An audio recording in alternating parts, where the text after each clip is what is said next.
Make a date with Reverend Dr. Ebenezer Markwei at 6 a.m. from Monday to Saturday on Graphic Online via Facebook and YouTube. Hello, this is Reverend Dr. Ebenezer Markwei, bringing you Graphic Online on Sunday. The Sunday powerful messages on Graphic Online. I'm still running through the mazes of Easter and all the events of Easter and some of the powerful things that happen. You know what? Easter can be an event for you, or it can be a celebration for you. But for me, as far as where I sit from, I see Easter as a potpourri of principles.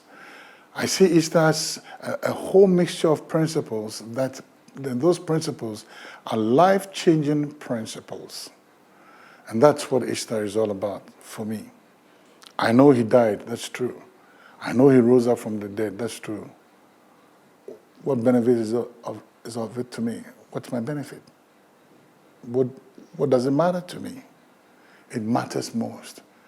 Apart from offering me life and offering me renewal and offering me a chance, to be picked up from the miry clay of sin and to be established upon the rock of God's love and grace. It offers me all that, but it also offers me principles about how life goes. And some of the things that we didn't bargain for, but they happened. Events, circumstances, issues, incidents or accidents. And there are things that sometimes men throw at us. People, what people do, and the level of wickedness of people, and the injustice that is sometimes meted out to innocent people. Tried by a kangaroo court, sentenced to death by a rabid crowd who were crying out for, and amongst them were people that he had helped and people that he had blessed, or people whose relatives. They knew that he had done good. He had not done any evil. In fact, Pontius Pilate said, I can't find anything wrong in him. He said, no, nevertheless, he must die. And also the story about the fact that it's just a few people, just a minority controlling the majority. And the minority was the high priest and the Sadducees and the Pharisees, threatened by his influence, threatened by the goodwill that he was carrying amongst the people. And also Herod too threatened because this man was more popular than him. And Rome was also threatened by his popularity.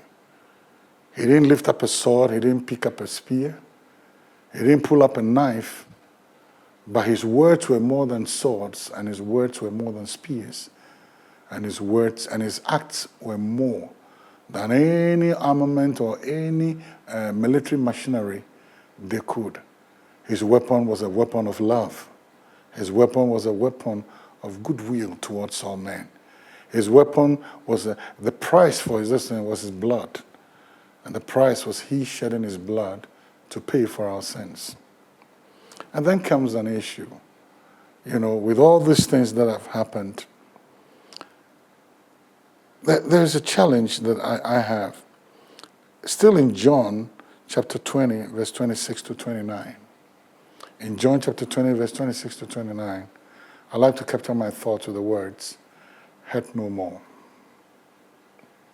He's now risen from the dead and all those things, but there's a conversation, and that conversation is spearheaded by Thomas.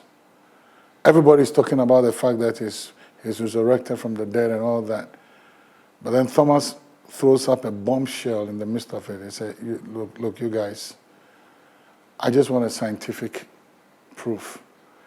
I want some empirical data. I want facts. I don't just want belief which hangs in the air. I want evidence. And guess what the evidence was? Thomas could have said, I just want to see him. I want to make sure I see him. Here he is, here am I. I can touch him, shake his hands. But look at what Thomas said. I want to touch the wounds. I want to feel the wounds again. He said, I want to fellowship with his wounds. That is what will prove to me. Are you aware that sometimes there are people who would like to fellowship with your pain? And they want to fellowship with the things that were wrong. That they want to fellowship with it. Their reference of you is not the reference of good things that have happened to you, but their reference of you, a reference of negative and bad things that have happened to you. For them, that is what they want to fellowship with. They want to sit down and chat with it. They want to handle the things that are painful. Because can I tell you something? Hanging on the cross and the scars in his hands are reminders of his pain. There would always be people who want to trap you in your yesterday. They always want to refer to you. You know, sometimes I get people who come to me and say, man, you've really suffered, eh? You've suffered power. Yeah, and so what? Can't you see what God is doing? Can't you see that my position has changed? Can't you see what God has done? He has moved me from the miry clay. He's picked me up from the dunghills of despair and despondency. He has rescued me from the quagmire of despondency and depression. He has moved me from that quagmire. He's changed my day. He's changed my destiny. So why would you want to fellowship with it? They always want to remind you of your past, and they always want to remind you of your pain. Now, sometimes the next principle I want us to look at, sometimes the conversation behind your back,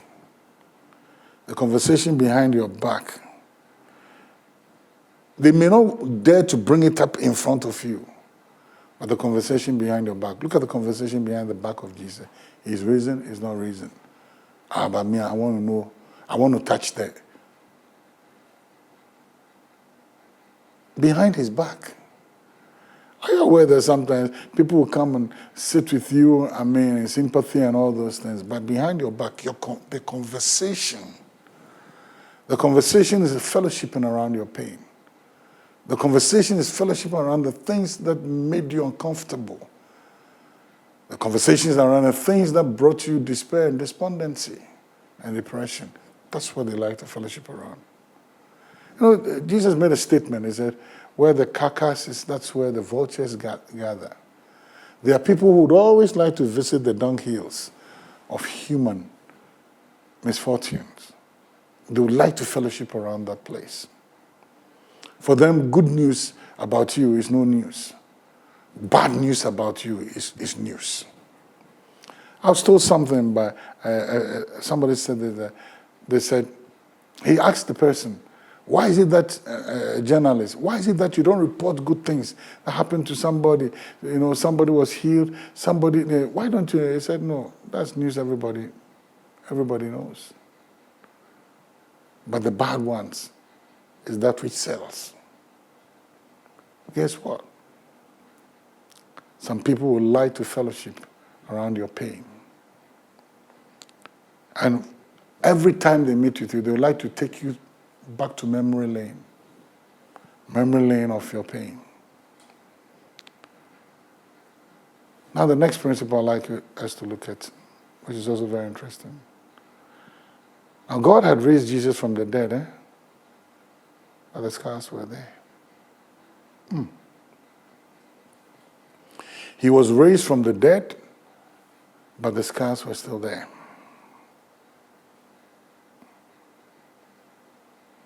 But wait a minute. The flesh cannot walk through the door. Because when flesh tries to walk through the door, there's a barrier. But he just walked through the door. So Jesus had risen up with a resurrected body, but the scars were still there. We assume that he rose up with a resurrected body, but the scars were still there. And here's the interesting thing. Thomas.